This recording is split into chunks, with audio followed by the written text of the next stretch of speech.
Joseph de la Capelle, catholique et légitimiste. Vous pouvez m'appeler au 06 25 85 92 37. Beaucoup de gens vont sur mes vidéos et ne sont pas abonnés, donc si vous avez plutôt l'esprit conservateur, on va dire, n'hésitez pas à vous abonner et à liker les vidéos. C'est très positif pour la chaîne. Voilà. Donc je voulais parler aujourd'hui de... J'ai fait mon examen de conscience et donc il y avait beaucoup de vidéos sur ma chaîne. Alors, où c'était marqué Louis XX, et puis après il y avait des choses. Et je trouvais que, comment dire, j'ai eu aucune réflexion du cabinet du prince ou voilà, ou des instances de la légitimité, mais je trouvais que c'était un peu goujat parce qu'il y avait certaines vidéos qui sont quand même assez politiques, et je trouvais que c'était pas très élégant même si en étant catholique et légitimiste, on a le droit de s'exprimer, mais de mettre comme ça le Louis XX. Donc j'ai retiré sur beaucoup de vidéos et j'ai mis à la place parti légitimiste. Parti légitimiste qui ne m'appartient pas. Mais c'est ma couleur. Je suis, voilà, c'est le parti légitimiste, Joseph de la Capelle. Chacun a son parti légitimiste et peut l'exploiter. Voilà, et je trouve que c'est mieux. Donc j'ai laissé évidemment Louis XX pour toutes les choses qui le concernent, soit directement, ou des discours qu'il a fait, ou les manifestations, notamment à l'Arc de Triomphe. Voilà, donc là j'ai laissé évidemment, mais dès que j'ai trouvé qu'il y avait des vidéos quand même qui étaient quand même assez politiques, donc j'ai retiré Louis XX et j'ai mis parti légitimiste. Voilà. Parce que ce qui est important, c'est la légitimité. Et donc, je voulais parler de ça aussi, c'est très important. Qui est souverain et qui a le pouvoir sur la légitimité? Par exemple, aujourd'hui, depuis janvier 1989, donc depuis 36 ans, Louis XX a régné sur la France. Mais après, il peut y avoir le sacre. Alors, est-ce qu'il y a des gens qui ont autorité pour le sacre? D'abord, la famille de Bourbon, donc Louis XX. C'est-à-dire que si la famille de Bourbon, vous savez, il y a toutes les prophéties, va arriver Henri V de la Croix, etc., etc. Moi, je pense que c'est très probablement Louis XX, mais enfin bon. Mais ce serait d'ailleurs Louis XX qui nous dirait, voilà, on a un cousin qui a été caché, etc. C'est lui qui doit régner sur la France, etc. Donc là, évidemment, la famille de Bourbon est souveraine là-dessus, pour dire qu'il y a ou une branche, vous voyez, une branche qui a été cachée ou qui a été... voilà, il peut y avoir ça c'est pas complètement... je vais expliquer comme ça, il y a des choses qui sont passées dans l'histoire, qui sont... voilà, donc il y a les Bourbons, donc les princes capétiens, mais aujourd'hui, tous les princes capétiens sont des Bourbons. Et il y a aussi la Sainte-Église. La Sainte-Église, par deux fois, s'est déterminée par rapport à un prince. Donc il y avait eu autrefois le coup d'État des Carolingiens contre les Mérovingiens. Et puis à un moment, le pape a fait le choix et il avait dit, entre le légitime et le fort, je choisis le fort.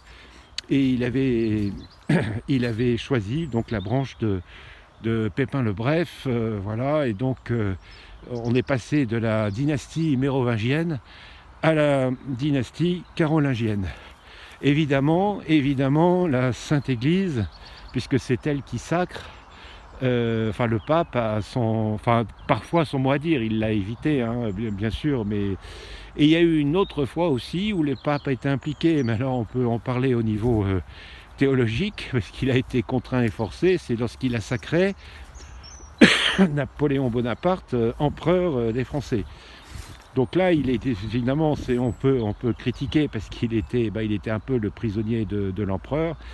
Donc il l'a sacré, mais il l'a sacré. Et donc voilà, ça a été, on est passé des Bourbons aux Bonaparte. Évidemment, c'était sous la contrainte. Donc voilà, on peut en discuter. Mais Napoléon, qui était un homme très intelligent, savait qu'il fallait qu'il se mette l'Église dans la poche pour avoir une légitimité sur la France. Mais ça a été un peu forcé, on va dire. Donc ça a été la deuxième fois, mais qui est entre guillemets pas trop valide parce que le pape a été contraint et forcé, quoi. Voilà, mais donc l'Église est quand même un peu a une certaine souveraineté là-dessus. Voilà, c'est et donc et bien sûr l'autorité principale, c'est le bon Dieu. C'est-à-dire que, alors on voit ça dans toutes les prophéties hein, sur l'avenir de la France, avec la France qui est envahie, et puis il y a un prince envoyé par Dieu, voilà, qui descend d'une branche des Capétiens, etc., et qui sauve la France. Évidemment que si Dieu décide, alors à mon avis, à mon humble avis, ça ne peut être que dans la branche des Capétiens, donc ça ne peut être que sur les Bourbons. J'imagine très mal que quelqu'un, à moins que ce soit quelqu'un qui a un charisme incroyable et tout ça, devienne roi de France. Mais donc à mon avis, si ça devait arriver, il y a beaucoup de prophéties qui vont dans ce sens-là. Donc c'est possible que, comment dire, que voilà, qui est un prince qui a été, je sais pas, caché pour différentes raisons, ou et que les gens reconnaîtront comme, alors peut-être les Capétiens, etc. Enfin, on ne sait pas, mais ce qui est troublant dans toute cette histoire, c'est ce qu'on appelle un peu, hein, vous savez, le providentialisme. C'est qu'il y a beaucoup de prophéties et de grands saints qui ont prédit cette chose-là pour la France. Donc évidemment, si ça arrivait, ce prince serait très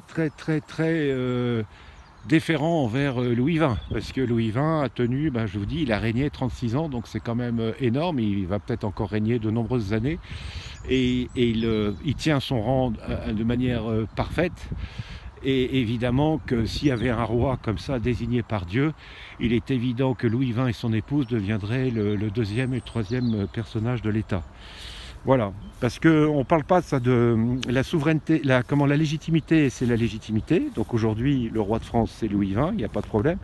Mais il y a un certain nombre d'instances, donc la famille de Bourbon, la Sainte Église et Dieu, évidemment, est souverain sur la légitimité. Voilà, donc quelques précisions, et donc voilà, donc ma chaîne a un peu changé, et donc à la place de Louis XX, j'ai mis parti légitimiste, et donc voilà, j'ai fait un rappel un peu de ce qu'était la légitimité, donc et le roi légitime, l'aîné des Capétiens. Donc les Capétiens aujourd'hui, ce sont les Bourbons, il n'y a pas d'autres branches capétiennes, et l'aîné des Capétiens aujourd'hui, c'est Louis XX. Voilà.